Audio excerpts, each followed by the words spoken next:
आज की कहानी एक भूतिया चुड़ैल की है। एक दिन की बात है। ठंड का समय था। घना कोहरा छाया हुआ था। सारे लोग जल्दी कार्यालय का काम खत्म करके अपने घर की तरफ निकल रहे थे। नाना जी उस समय के बड़े अधिकारियों में से एक थे। वे उस समय के उच्च वर्ग के लोगों में एक आमीन का काम करते थे। रोज की तरह ही उस दिन काम खत्म करने के बाद नाना जी अपने घर के लिए गाड़ी से रवाना होने लगे। रास्ते में उन्हें हाट से कुछ सामान भी लेना था, तो वे अपने साथियों से अलग हो गए।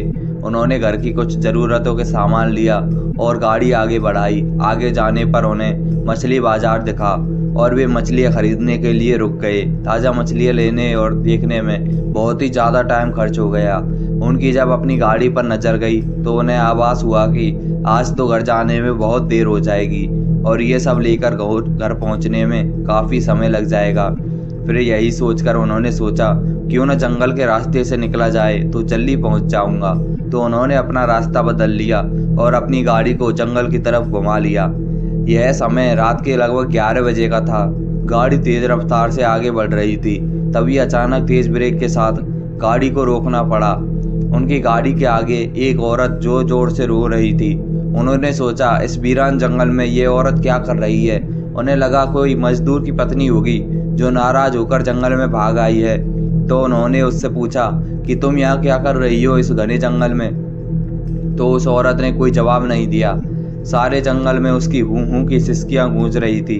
फिर नाना जी ने उसका घर पूछा तो उसने कुछ नहीं बोला। तब नाना जी ने कहा तुम चलो मेरे साथ, अब मेरे घर रहना, कल सुबह अपने घर के लिए रवाना हो जाना। यहाँ पे जंगली जानवर रहते हैं, कहीं तुम्हें खा ना जाए। यह सोचकर नाना जी उसे अपने घर के लिए मनाने लगे। उसने ये सुना तो वह झट से तैयार हो गई और गाड़ी में पीछे की सीट पर बैठ गई। सिर में बड़ा घूंघट डालने की वजह से उसका चेहरा छिपा हुआ था। कुछ ही देर में गाड़ी घर के दरवाजे पर आकर रुक गई। घर के लोग कब से उनकी राह देख रहे थे। गाड़ी रुकते ही उनके पापा ने पूछा आज तो बहुत देर हो गई और सारे लोग भी आ चुके हैं। तब उन्होंने सारी बातें अपनी माँ को बताई और कहा कि आज खाना इससे बनवा लो, कल सुबह ही अपने घर चली जाएगी। इतनी रात को बेचारी जंगल में कहाँ भटकती रहेगी, इसलिए मैं इसे घर ले आया। पर पापा को कुछ संदेह हो रहा था कि कहीं चोर तो नहीं है, रात को सोने के बाद या खाना बनाते समय कहीं घर के सामान को चुरा ना ले जाए। पर बेटे की बात को कौन मना कर सकता था। उन्होंने इस औरत को कहा देखो आज तो मैं रख रही हूँ, लेकिन कल सुबह यहाँ से चली जाना और जाओ रसोई में सामान लेके जाओ और वहाँ खाना बनाओ। उसने फिर से जवाब नहीं दिया और बस हूँ की आवाज़ बाहर आई और वो सारा सामान लेकर माँ के पीछे पीछे रसोई घर में चली गई। रसोई में सारा सामान रखवा कर माता जी ने उसे खाना जल्दी बनाने की सख्त हिदायत दी और वहाँ से चली आई। लेकिन उसका मन बहुत परेशान था। फिर 10 मिनट में रसोई में उसे देखने चली गई कि वो क्या कर रही है और उसका चेहरा भी देखना चाहती थी।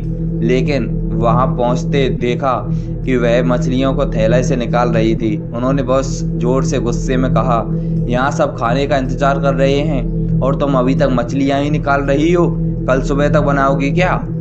उसके सिर पर बहुत ही बड़ा घूंघट था तो उसका चेहरा दिखाई नहीं दे रहा था। उन्होंने उससे कहा तुम जल्दी से खाने की तैयारी करो, मैं आग सुलगा देती हूँ, काम जल्दी हो जाएगा। और वे जल्दी से चूल्हा जलाने की तैयारियां करने लगी। लेकिन साथ ही वो उसका चेहरा भी देखने की कोशिश कर रही थी। लेकिन वो जितना देखने की कोशिश कर रही थी वो उसके अपने पल्लू को और ज़्यादा खींच लेती थी। अंत में हार कर वो बोली देखो मैंने आग सुलगा दी है, अब आगे सारा काम कर लो, कुछ ज़रूरत हो तो बुला लेना। लेकिन वो फिर कुछ नहीं बोली।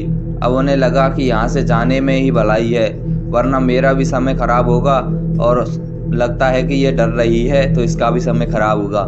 यह सब सोचकर उन्होंने उसे कहा कि मैं जा रही हूँ और जल्दी से खाना बना कर रखना, और वहाँ से निकल आई। मन अभी तक परेशान था, कभी अपने कमरे, कभी बच्चों के और कभी बाहर सबको देख रही थी, कहीं कुछ अनहोनी ना हो जाए। 1 मिनट भी आराम से नहीं बैठ पाई। अभी 5 ही मिनट हुए थे पर उसके लिए वो घड़ी पहाड़ बन रही थी। समय बीत ही नहीं रहा था। 8 मिनट बड़ी मुश्किल से गुजरे और वे तुरंत ही कुछ सोचकर रसोई की तरफ दौड़ी और वहां पहुंचकर कुछ ऐसा देखा जिससे उसकी नज़रें वहीं ठहर गई। जैसे ही उन्होंने घर का नजारा देखा, उनकी आंखें फटी की फटी रह गई। उनके पैर बिल्कुल ही जाम हो गए। उनसे आगे ना जाया जा रहा था और ना ही पीछे। उनके हृदय की धड़कनें रुक रही थी। वो औरत रसोई में बैठकर सारी कच्ची मछलियां खा रही थी। सारी रसोई में मछलियां और खून बिखरा पड़ा था। उसके सिर से घूंघट भी उतर पड़ा था। इतना खौफनाक चेहरा आज तक उन्होंने नहीं देखा। बाल नाखून सब बड़े हुए थे।